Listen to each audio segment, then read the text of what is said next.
10 ya es patológico. ¿Ya? Entonces hay varios criterios y justamente el edema es un principal factor que nos ayuda para que la tomografía facilite ese resultado, ¿no? Fácilmente. Y en base a esto tenemos las características clínicas. Por ejemplo, sus signos, la maniobra del psoas, la maniobra del obturador, la maniobra de Murphy, la maniobra del Marlborough, ¿no? Son diferentes aspectos de la semiología clínica que nos puede orientar hacia una determinada localización, ¿ya? El pélvico es casi frecuente, el más frecuente, y por eso inclusive, ¿no?, el signo del obturador, que lo vamos a ver ahorita, ¿no?, es importante realizar. ¿Qué pasa cuando hay un retardo en el diagnóstico? ¿Por qué? Porque justamente la posición, entonces nos permite eso, ¿no? Las diferentes localizaciones, los signos específicos uno debe reconocer, ¿no? Entre ellos está la irritación, lo que uno tiene que hacer para poder determinarlo, ¿no? En la fisiopatología, importante la obstrucción. ¿Por qué se obstruye? Por parásitos, por, qué sé yo, por apendicolitos, ¿no? Que justamente se obstruye, inmediatamente se presenta todo el cuadro, ¿no?, que es la migración, ¿no?, y la translocación, después el componente vascular, y después del componente vascular tenemos la isquemia, y luego la perforación, y finalmente, ¿no?, la complicación mayor que es la peritonitis, ¿no?, a consecuencia justamente de una necrosis, la isquemia, necrosis y perforación, ¿no? Por eso es que aquí tenemos que cuando evoluciona naturalmente, eso finalmente lleva a la muerte, ¿no?, a la muerte inexorablemente. Ahí tenemos claramente este esquemita que nos puede ayudar, ¿no? Hay muchos esquemas, cada uno de alguna manera como enfoca su tema, ¿no?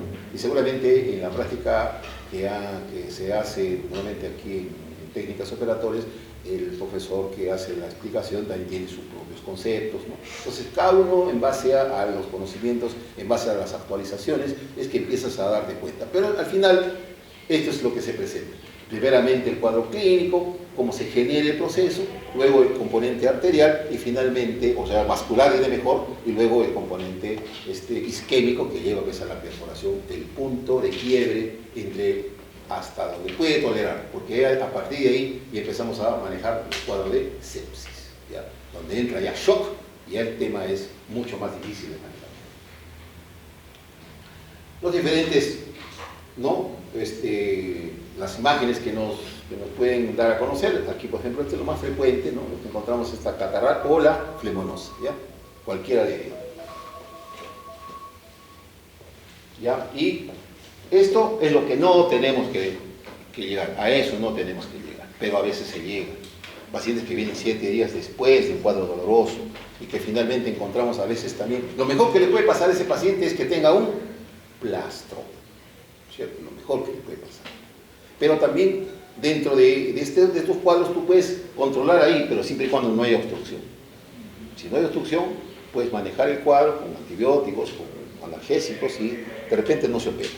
Pero son casos seleccionados, son casos que son escogidos y que hay que controlarlos en el tiempo, ¿no? Que son cuadros que se manejan desde el punto de vista médico, pero son pocos, no es la mayoría es quirúrgico, es el manejo quirúrgico, la resección del apéndice, por diferentes técnicas, de las cuales la más aceptable es la de muñón a muñón libre, ¿no?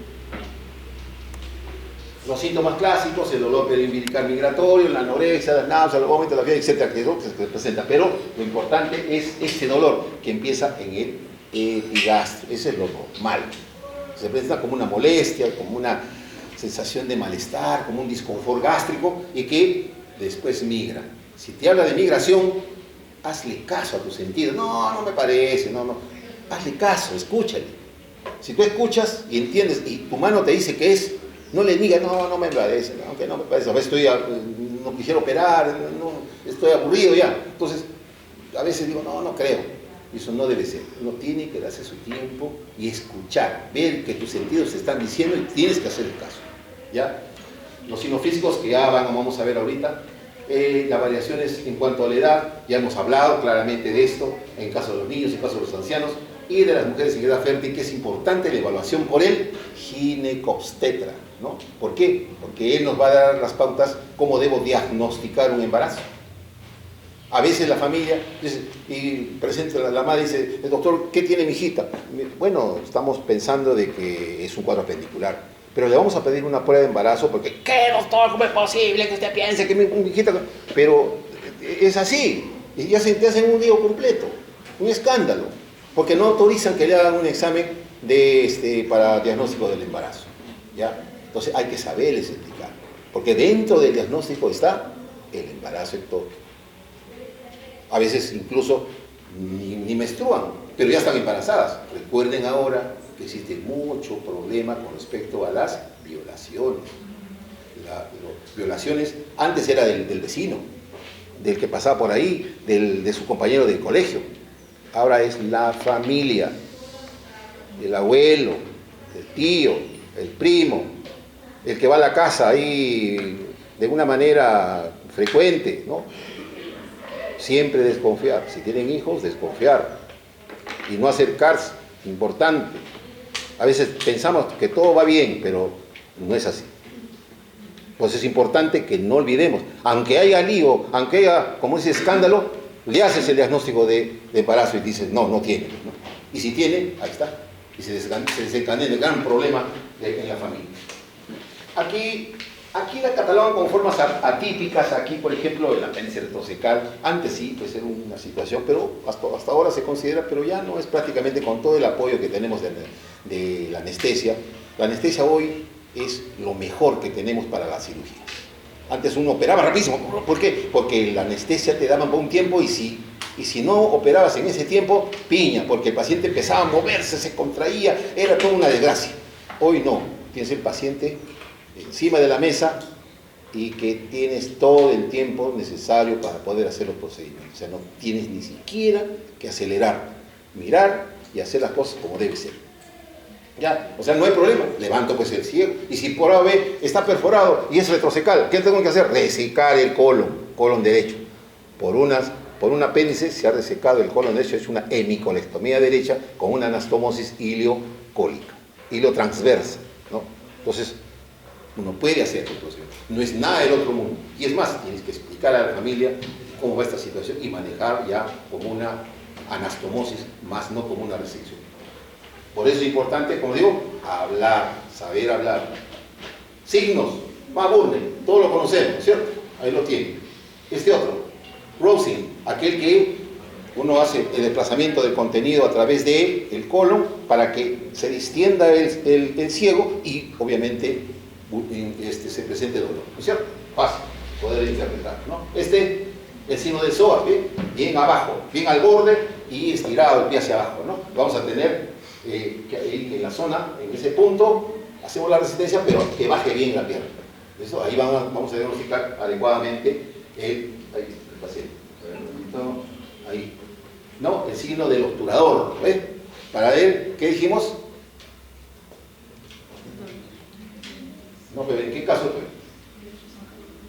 En el retrocecal, ¿no? Aquí, Morrison, Morris. El Morris, el más grande es acá. Suben aquí, es el Morris. Sigue dolor ahí, ¿no? Morris positivo, no lo describen generalmente, pero ahí lo tenemos, ese Morris. Hay 30 y tantos signos. Ahí vemos Lance, el Lance. Tenemos aquí, como si fuera para ver el punto de Magurne, pero pasamos una línea contra la otra ilíaca, ¿no? La espina ilíaca. Y en la intersección con el paquete de los rectos, ¿no? Ahí se presenta el dolor. ¿Listo? Con el estuche de los rectos, ¿no? En el borde lateral del estuche de los rectos. O en el músculo recto anterior, en su borde lateral derecho. Entonces, la coincidencia de esa línea con ese punto, vamos a tener el punto de Lance. Lesen, por arriba y hacia atrás, o sea, detrás de la espina ilíaca antero superior. Lance. Lesen. Y así, Dunphy, dolor. Y eso a veces es más fácil de hacer, ¿no? Mire a otro lado, así que le tose tu cara, pues también, ¿no? A un lado, ponga la cara para allá, tosa, y ya, Dunphy positivo. Hay que tener cuidado, a veces uno de emoción, que hace las cosas, ¿no?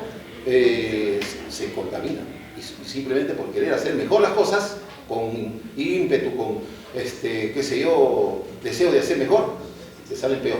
Signo de Aarón, aquí presionas en el punto de Marburg y tiene dolor en la zona de epigastrio, ¿ya? Por ejemplo. Y así, varios signos, ¿qué otros signos más ahí? Este lo conoce, ¿no? Se presiona, presionamos, tenemos al paciente echado, presionamos y le miramos la cara. Presionamos, le miramos la cara y soltamos. En ese momento el paciente, tú le miras, haces dolor de un dolor exquisito. No le presiona, le suelta y se le dolió. No, ese no es signo de dolor, ¿ya? Es expresión del paciente, expresa dolor. Aquí, examen de laboratorio, leucocitos, todo el examen clínico, el examen de la orina, ¿no? Para poder detectar que de repente es una infección urinaria severa y que está confundiéndome con un cuadro apendicular, ¿no? Esto, la primera que se hizo fue el score de Alvarado. Hoy no tiene mucha vigencia, lo han modificado varias veces, alguien ha inclusive hecho trabajos de investigación agregando algún signo más, tratando de mejorar la calidad de este score. Hoy tenemos esta escala de Ripasa que se utilizan en las poblaciones asiáticas y que algunos colegas lo utilizan acá. Hoy utilizamos el ERR, que incluso está está online, ¿no? Entonces vas colocando los signos. ¿Por qué? Porque le da grados. Grado positivo, grado negativo, le da estado de gravedad, mediano, leve, moderado, etc., ¿no? Este es nuestro Alvarado, el que normalmente se ha manejado por muchos años y que ha perdido prácticamente la capacidad de diagnosticar adecuadamente con esto. Uno lo hace, pero bueno, no tiene mejor. Este es el que está, digamos, dentro de otros criterios mucho más manejables, y que uno puede, incluso le ha agregado datos del paciente, ¿no? No solamente los síntomas, no solamente los signos o el laboratorio, pero también le ha agregado datos propios del paciente. Y esto ha mejorado su diagnóstico. Entonces, ahí es extranjero, entonces sería... Claro, si bueno, estás en un sitio, eso lo han hecho en Asia. Entonces, uno que viene de otro sitio, ¿es extranjero? Sí, ya le pone su puntito, ya le agrega ya su puntito. Así, ¿no? O sea, esos datos interesantes, ¿no? Cómo es que estadísticamente estamos buscando lo que a nosotros nos gusta, ¿no? El score, ¿cuánto tiene? 7, 5, 12, 10, ¿no? Entonces, eso le da más o le da menos. ¿Me voy o no me voy? Porque a veces hay que tener mucho cuidado.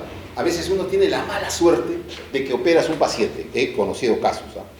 De que lo operas un paciente. Y ese paciente en la inducción o en el momento de la operación presenta un cuadro, qué sé yo, de paracardíaco. O una respuesta secundaria o que no quisiera en un anestésico. Entonces se presenta un cuadro de respuesta innecesaria de tipo alérgico, ¿no?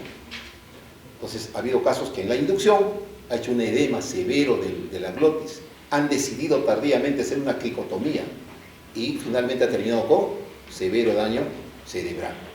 Ha terminado postrado en una cama. Yo conozco casos de años, está como 20 años en una cama un paciente.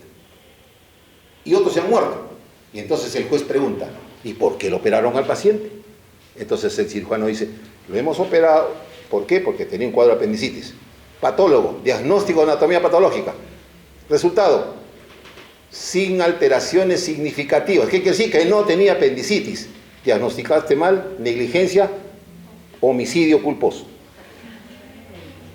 Por eso es que a veces hay temorcitos por entrar, porque puede complicarse. Y si se complica y eres muy piña, bueno, tienes esos problemas. Como gratuitamente te lo ganas. Mejor diagnosticar bien, esperar, de repente esto ayuda muchísimo. Por ejemplo, que es el error que... Eso está en online, ahí la tienen, les estoy dejando a ustedes ¿no? El link para que puedan ubicar el enlace. Entonces ahí, cuando estén ustedes en su práctica en el hospital, pregúntame, ¿no? Señor, ¿dónde le duele? Aquí. Punto. Y así, ¿no? Y así. ¿Presentó vómito o no tuvo vómito? Punto. Y así. Va sumando. ¿Cuánto te sale? Ahí lo tienes. Si es más de 7, etcétera, etcétera. ¿Ya? Vas haciendo tu práctica. Vas viendo tu historia. Vas comparando. Ayer tuvimos un casito donde hacía que dudoso, que no sé qué, que por acá. Tomografía. Cuando veo la tomografía no había nada en la fosa. ¿Estaba dónde? En la parte central de la parte pélvica abdominal. Ahí había una lesión que parecía el apéndice, pero acá en la parte media. ¿Y qué más? Tenía una lesión que parecía un apendicolito. Es un apendicolito. Sí, ya lo creo. Cirugía, entramos a la cirugía. Se hace la reparación y se encontró justo en la zona central. ¿Tiene el apendicolito? Palpamos. Estaba el apendicolito. Eso es importante. Hacer el contraste entre la parte clínica, que no daba un buen diagnóstico, o sea, no decía, es un apéndice completo, ¿no? Por eso que se le pidió la tomografía, porque los exámenes que tuvo no daban dentro del contexto de un cuadro clínico de apendicitis. Y se recurre a la tomografía. La tomografía, que hoy es un estándar, ¿no? Que en Estados Unidos, que es donde prácticamente se lleva este estándar, las compañías de seguros, lo primero que piden es, ¿tiene tomografía? Sí. ¿Se ve el apéndice como digamos, alterado? Sí. Paga. Si no está alterado, no paga, hasta que vea el diagnóstico de patología. Si patología dice apendicitis, recién paga. Y si dice esas, ¿quién paga? El cirujano. Eso es importante. Y esto lo van así, practiquen varias veces, equivóquense. Hoy pueden equivocarse, pero después no. Y si se equivocan, tienen que equivocarse lo menos posible. Ser cuidadosos, ser lo suficientemente expresivos, pero sin hablar mucho ni hablar poco. Necesario. ¿Qué exámenes tenemos por imágenes? Aquí, pues, ¿no? A veces ves el apendicolito en la radiografía simple, que no aporta mucho. En la ecografía abdominal, cuando encuentras el diámetro mayor, llegas a 10 milímetros, ahí dices, ¿no? O fácilmente encuentras la imagen del apéndice ecográficamente, ese apéndice es patológico. O no es comprimible, ¿no? O sea, no se deprime al momento de que uno presiona con él, con el transducer. Entonces, ese tiene resistencia, porque hay un componente vascular, tiene un componente de hematizado que va a hacer que eso permanezca y no se colapse al momento de presionar. Y así, la tomografía, la resonancia, ¿no? Y todos estos signos son los que nos ayudan. El mejor es la tomografía. Pero si de repente no tengo la tomografía, la resonancia también, que nos da un buen dato, ¿no? Nos da buenos datos. Y sobre todo en los pacientes, como les he dicho, niños, pacientes embarazadas, pacientes que tienen alergia a las sustancias de contraste, ¿no? O algunos que yo quiero que ese diagnóstico sea exacto, pues, ¿no? No vaya a ser que, por ejemplo, suceden casos de que me voy de viaje a la Antártida. ¿Cuánto demora?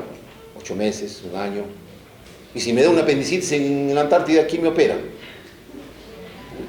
Ha habido casos de un médico ruso que se operó él solo, con un espejo, y sacó su apéndice, estando en la Antártida. Un médico ruso. Y pues ha habido un médico, no sé, otro médico inglés, creo, australiano. No hay más en el mundo.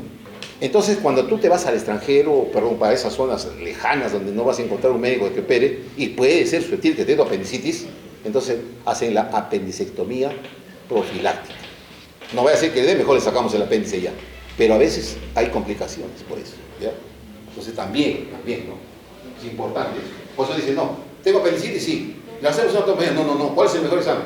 Hay la tomografía, pero cuesta muy caro, no importa. Lo que quieres que me hagan el mejor examen, quiero que esté seguro de que tengo apendicitis. Como estos que no, con el examen clínico nada más dice, opéreme, sí, no, usted lo dice. Es el mejor paciente, el paciente que se entrega, dice, doctor, ahí me tiene, con todo mi problema, pero ayúdeme. El paciente que calladito te da lo que es él, se entrega. Pero si es un paciente reacio, difícil, por acá, no sé, doctor, pero no lo pegue, mándalo a donde quiera irse. Ya. No insistan, ese es otro de los factores, ya ese es un consejito de viejo cirujano, que cuando no quiere el paciente que lo operes, no lo operes. ¿Escuchan lo que van a hacer cirujanos? No, todos saben que no sé qué mejor, ya, vaya señor, vaya nomás con tranquilidad, busque lo que tenga que buscar. Porque si tú dices, señor, tiene que operarse porque si no le va a pasar esto, que para acá me ha pasado a mí. Le va a pasar esto, no sé bien, mejor lo operamos y va a quedar excelente. Excelente, se complicó. Por eso, si quiere decir que se vaya. Aquí, este algoritmo, léanlo, muy bonito, como para que podamos aplicar los exámenes que requerimos para hacer un diagnóstico adecuado. ¿Ya?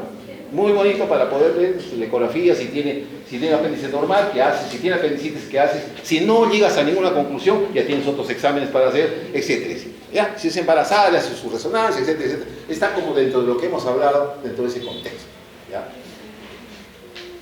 Aquí vemos el apéndice, un apéndice perforado con secreción. Aquí vemos el apendicolito, no sé si lo ven, aquí es un ojo ya pues entrenado, ¿no? Un ojo que ya es. Pero el que vimos ayer anoche es clarísimo, no había duda. Pero en la localización, ahí sí dijo, pero si está en el ilion, ya entramos y estaba en el apéndice. Es exactamente ahí estaba. Tal como se vio en la imagen se contrastó exactamente con el hallazgo intraoperatorio. Aquí la tomografía de abdomen, ahí ve el apéndice, así lo vimos, ¿no? Sí, igualito, así como lo vimos en la tomografía. Tal como está, así se vio. O sea, ni siquiera para decir, no sé, bueno, es lo que he encontrado en la parte de los libros, ¿no? Sino que en la realidad se ve así. Por eso, recomendación, vean bastantes imágenes. Ahora, que sea, en lugar de estar viendo en TikTok, miren ahí las imágenes.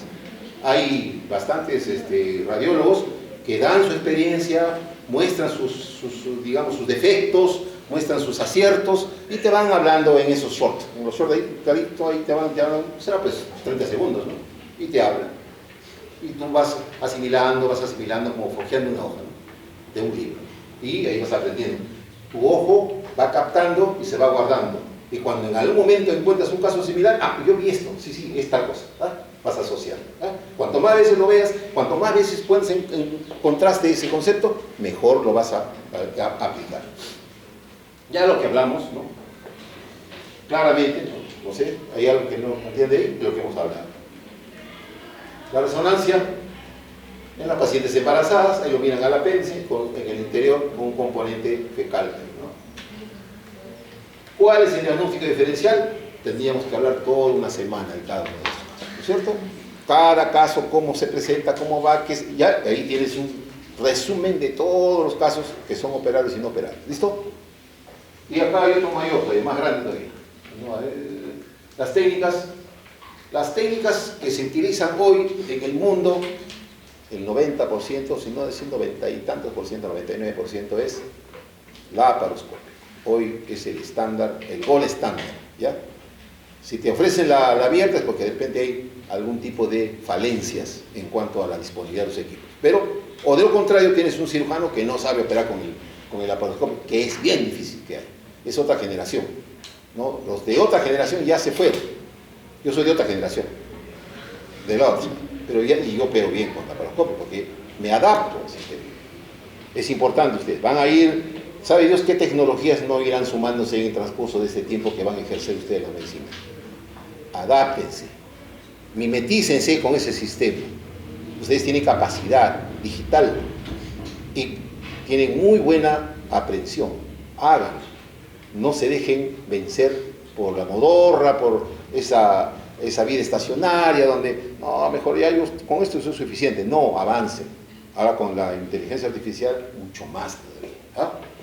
Háganlo. Aquí, técnicas quirúrgicas.